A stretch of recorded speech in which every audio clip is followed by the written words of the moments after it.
So the reason I'm sharing this with you is because of a personal experience.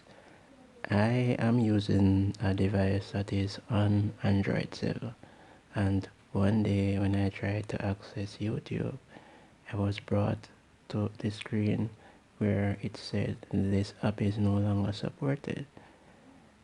I love this phone so much that I went ahead and tried to find an alternative, and although the alternative was said to work when I tried it, even the alternative was restricted as well.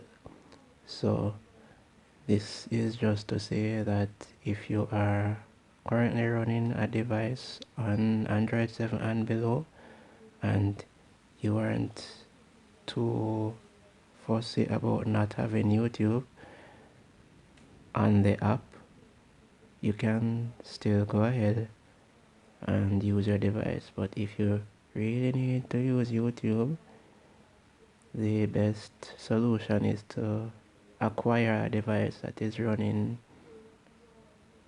over Android 7.